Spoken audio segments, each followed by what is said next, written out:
এজন্য আল্লাহ তাআলা কোরআনুল কারীমে বলেন, ওয়া ইন তাউদ্দু নি'মাতাল্লাহি লা তুহসুহা। এ আমার বান্দা বান্দিরা, আমি আল্লাহ তাআলার পক্ষ থেকে যে তোমরা অসংখ্য নিয়ামতের মধ্যে আছো, আমি রবের পক্ষ থেকে যে অসংখ্য ইহসান অনুগ্রহের মধ্যে যে আছো, যে নিয়ামতের মধ্যে আছো, ওই সমস্ত ইহসানগুলি নিয়ামতগুলি যদি গণতে চাও তোমার জীবন শেষ হবে, সারা জীবন তুমি গণতে পারবে, রবের নিয়ামতের গণনা শেষ করে তুমি পারবে না। রবের নিয়ামতের গণনা শেষ করতে তুমি পারবে না।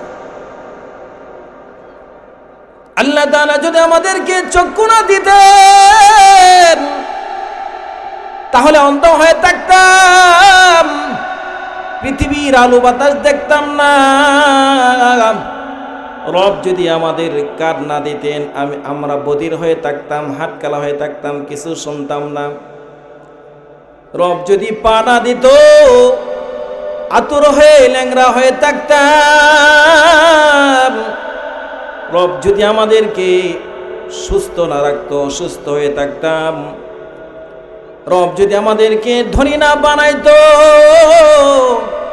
সচ্ছল না করতো, আমরা অসচ্ছল গরিবে হালতে থাকতাম। রব যদি আমাদেরকে শান্তি না দিত সব সময় পেরেশানির মধ্যে থাকতাম। এই সব কিছু আল্লাহ তাআলার দেওয়া নিয়ামত। নিয়ামত তখনই বুঝে আসে যখন আমি দেখি আরেকজনের চক্ষু নাই, তখন আমি বুঝতে পারি যে চক্ষুর যে কত মূল্য।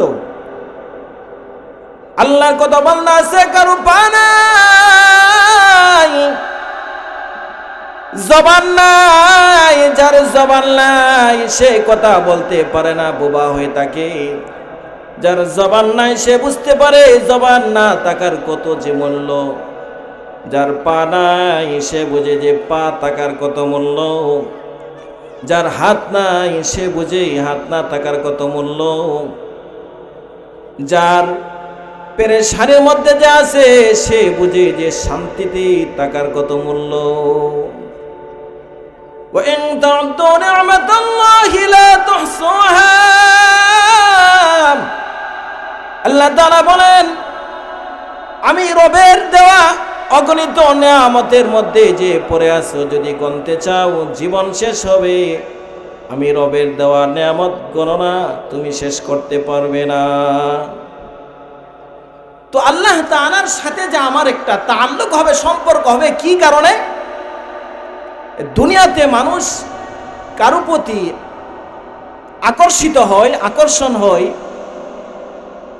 দুইটা কারণ। একটা হলো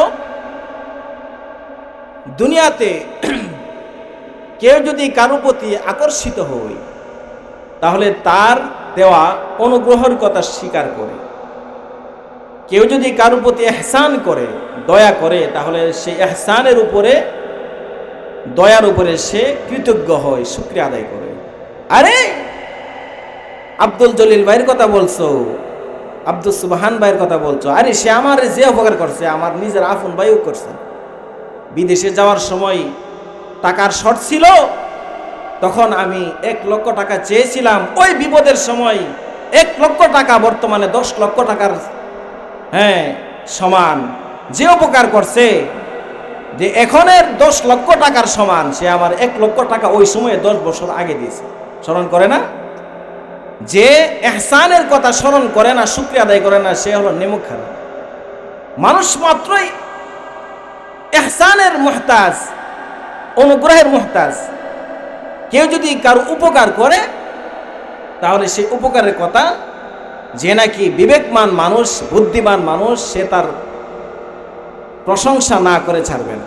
যেখানে যাবে তার বন্ধুর কথা আলোচনা করবে অথবা তার ভাইয়ের কথা আলোচনা করবে, বিপদের সময় সে আমাকে সাহায্য করেছে।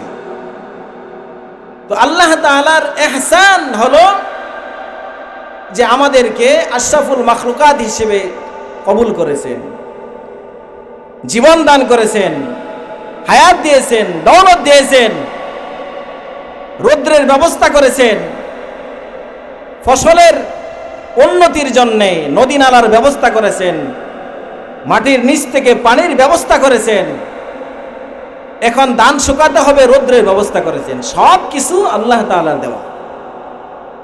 এই হলো এক ইহসান। আরেকটা হলো যে আল্লাহকে যে আমরা ভালোবাসবো, দ্বিতীয় কারণ হলো ফাআলুল লিমা ইউরিদ, আল্লাহ তাআলা যা চান তাই করেন। পয়গম্বর নূহ আলাইহিস সালাম চেয়েছিলেন সন্তান, কিস্তির মধ্যে উঠুক, নৌকার মধ্যে উঠুক, সে মহাপ্লাবন থেকে, বন্যার আযাব থেকে বাঁচতে পারবে। কিন্তু আল্লাহ তাআলা চেয়েছেন যে আপনার সন্তান ঈমান আনবে না, হিদায়াত গ্রহণ করবে না, যে কারণে কিস্তির মধ্যে উঠতে পারবে না। পয়গম্বর নূহ আলাইহিস সালাম চেয়েছিলেন সন্তান কিস্তির মধ্যে উঠুক, কিন্তু আল্লাহ চেয়েছেন না, আপনার সন্তান ঈমান আনবে না, যে কারণে কিস্তির মধ্যে উঠতে পারবে না।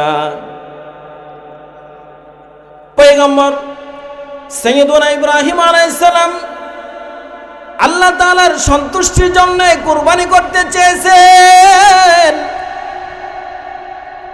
ওনার জিগার গোশা সন্তান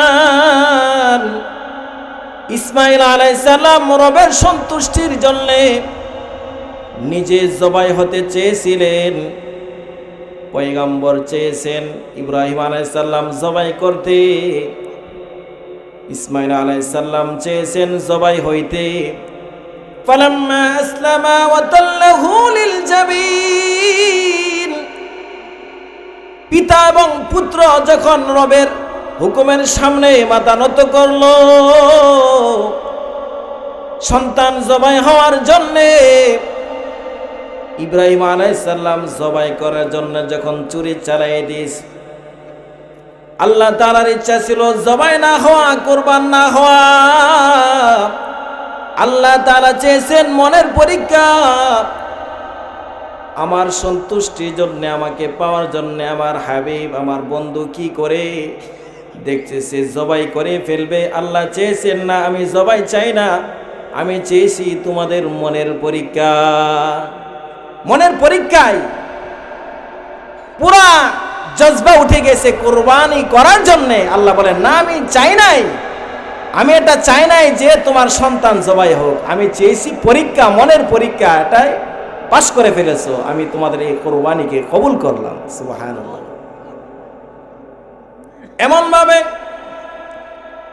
সরকারে তো আলমের আপন চাচা আবু তালিব যখন মৃত্যু শয্যা অবস্থায় পড়ে রয়েছে, আল্লাহ নবী সরকারে তো আলম মাতার কাছে গিয়ে কানে কানে বলে, চাচা মরণের সময় হয়ে গেছে, শেষ সময়ে কালিমা স্বীকার করেন, কালিমা পড়ে নেন, হাসরের ময়দানে আমি আপনার পক্ষে নাজাতের সুপারিশ করব। আল্লাহ তাআলা তখন আয়াত নাজিল করলেন, ইন্নাকা লা তাহদি মান আহবাবতা ওয়ালাকিন্নাল্লাহা ইয়াহদি লিমান ইয়াশা ওয়ালাকিন্নাল্লাহা ইয়াহদি মান ইয়াশা। আল্লাহ তাআলা বলেন, ইন্নাকা লা তাহদি মান আহবাবতা, হে নবী আপনি যাকে পছন্দ করেন, যাকে মহব্বত করেন, আপনি তাকে হিদায়াত দিতে পারেন না। আল্লাহ তাআলা যাকে হিদায়াত চান সেই হিদায়াত পাবে। এ হলো ফাআলুল লিমা ইউরিদের ব্যাখ্যা। আল্লাহ তাআলা যা ইচ্ছা তাই করতে পারেন, এটা হলো আল্লাহ তাআলার ক্ষমতা।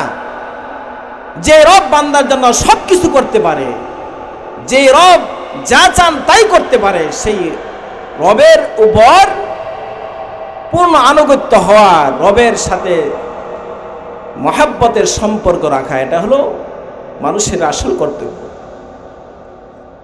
এই জন্যেই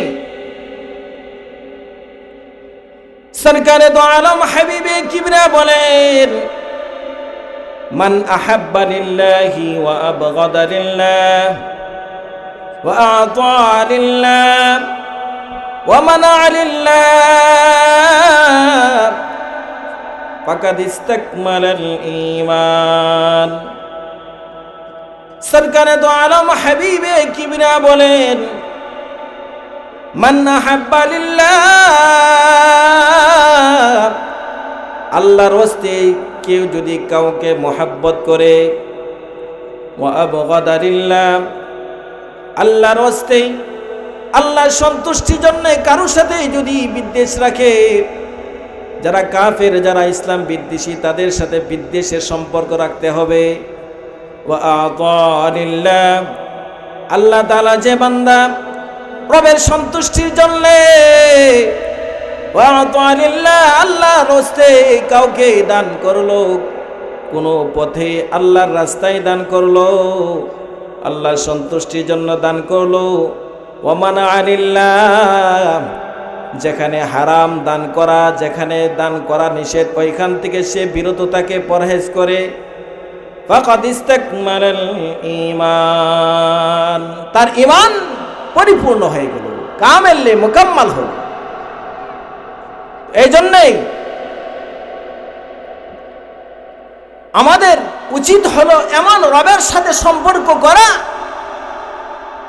যেই রব ফাআলুল লিমা ইউরিদ, এমন রবের সাথে সম্পর্ক করা যে রব শাহানশাহ, সকল বাদশার বাদশাহ, সকল ক্ষমতার অধিকারী, যেই রবের দেওয়া নিয়ামতের মধ্যে আমরা ডুবে আছি, সেই রবের সাথে আমাদের যদি তাআল্লুক সম্পর্ক হয়ে যায়, তাহলে দুনিয়ার আসবাব যদিও আমার হাসিল হইল না, কিন্তু রবের সন্তুষ্টি আমার হাসিল হইল। রবের সাথে যদি আমার কানেকশনটা হয়ে যায়, তাহলে আমি যদি গরিবও থাকি তাহলে কোনো দুঃখ নাই, আমি যদি বেকার অবস্থায় থাকি কোনো দুঃখ নাই, আমার ধন সম্পদ নাই, আমার ধন নাই, জন নাই, কোনো দুঃখ নাই, কষ্ট নাই, তবে রবের সন্তুষ্টি আমার উপরে আছে, রব আমার প্রতি রাজি আছে। তাহলে দুনিয়ার কিছু আমার হাসিল হইল না, কিন্তু রবের সন্তুষ্টিটা আমি হাসিল করতে পারলাম, তাহলে আমি দুনিয়া আখেরাতে কামিয়াব হয়ে গেলাম। মুহতারাম হাজিরিন, সময় তো অল্প, এলাকার অনেক উলামায়ে কেরাম আছেন, মেহমানরা আসবেন, সকলে নসিহা পেশ করবেন। বাদ এশার পর থেকেই আমাদের দাওয়াতি মেহমানগণের মূল্যবান বয়ান হবে। আমরা সকলে মনোযোগের সাথে বয়ানগুলি শুনবো। আল্লাহ তাআলা আমাদের সকলকে এই সংক্ষিপ্ত কথাগুলির উপর আমল করার তৌফিক দান করুন।